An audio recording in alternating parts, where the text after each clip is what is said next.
Bienvenue dans cette vidéo d'Aslight 5 en français, tutoriel pour débutants, pour gens qui découvrent ce logiciel, parce que il n'y a pas de tuto en français, enfin moi j'en ai pas trouvé, j'ai trouvé des trucs en allemand, une vidéo en anglais et c'est tout. Donc j'avais envie de vous faire ce tutoriel là pour toi qui aurais envie de découvrir ce logiciel, qui te pose la question de comment ça marche, de qu'est-ce qu'on peut faire avec. C'est parti, on y va maintenant, c'est là, hop, voilà. Et j'enregistre donc ce tutoriel en direct depuis Twitch, et donc vous pouvez me retrouver sur Twitch de temps en temps.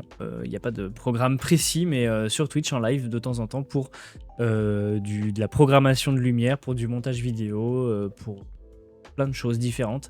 Vous aurez le lien en description, voilà. Et oui, je fais toujours les tatouages, les montages pour tatouages, effectivement. À voir comment ça évolue, parce qu'avec le déménagement de mon frère, ça va changer, mais on est toujours là-dessus. Alors, Aslight 5.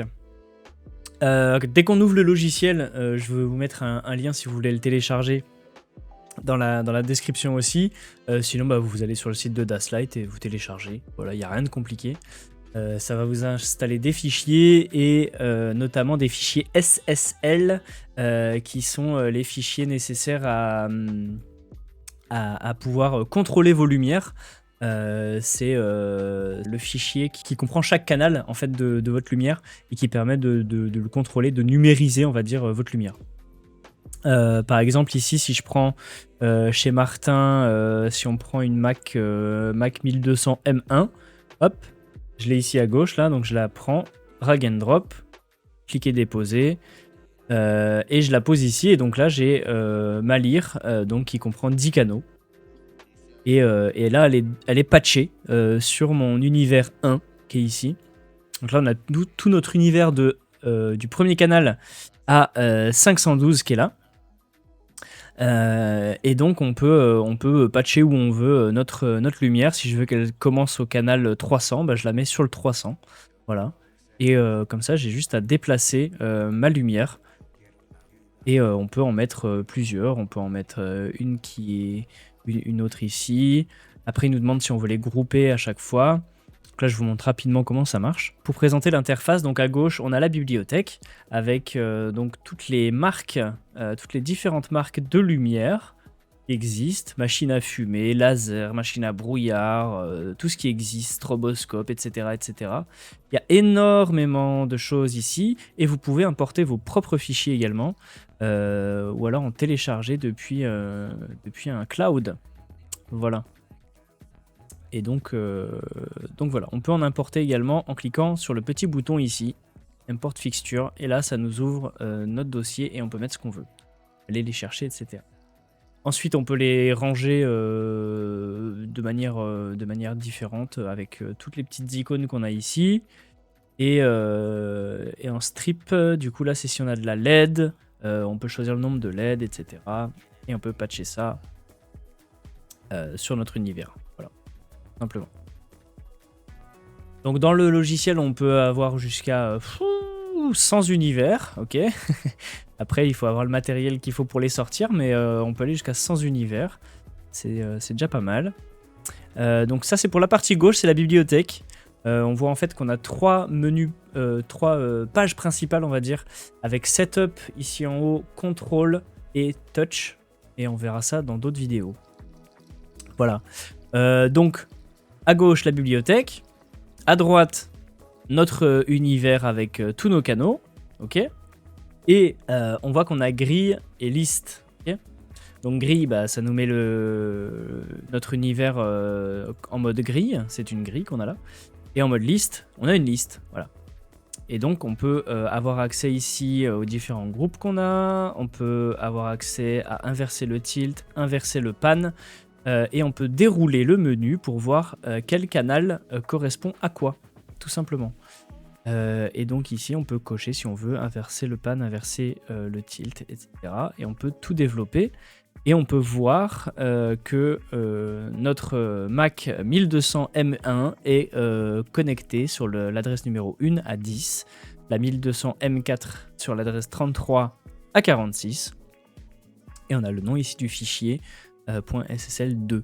En dessous, on a un patch 2D, on va dire, un visualiseur 2D de notre patch. Et donc ici j'ai ma lyre M1, ma lyre M4, ok. Et je peux, si je veux, les déplacer, la mettre où je veux dans la grille, voilà. Et donc si on a plusieurs lyres, on peut même les aligner comme ceci. Hop, on peut les centrer, donc forcément ça me les empile. Hop. Tac. On peut les mettre en cercle. Bon là j'en ai que 2 donc ça marche pas très bien. Mais on peut les mettre en ligne, on peut les mettre à la verticale. On a ces petites choses là qui nous aident à les positionner de manière plus facile. On peut les sélectionner. Qu'est-ce qu'il y aurait à dire d'autre? Pour l'instant il n'y en a que 2 donc il n'y a pas grand chose à dire. Mais je vais pas m'attarder là-dessus pour le moment. Voilà, on peut changer leur forme en faisant clic droit. On peut aller dans forme, faire un rond. Voilà, si on a envie. Puisque c'est une lyre, moi je trouve ça plus logique que ce soit un rond. Et on peut le mettre en taille XXL parce que c'est une grosse lyre. Voilà.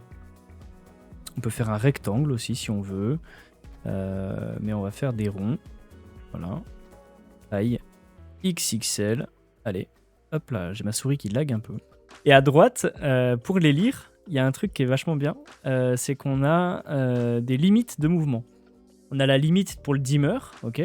Donc l'intensité lumineuse qui va sortir de notre fixture, on peut la gérer ici. Donc là, si je me mets là, elle ira jamais au-delà de 55%. Voilà.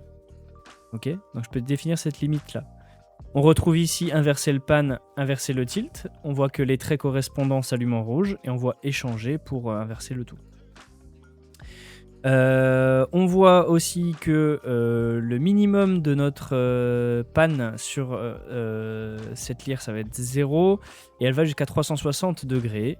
Voilà, il y en a qui vont jusqu'à 560, elle va jusqu'à 360. Et pareil, le tilt de 0 à 300 degrés.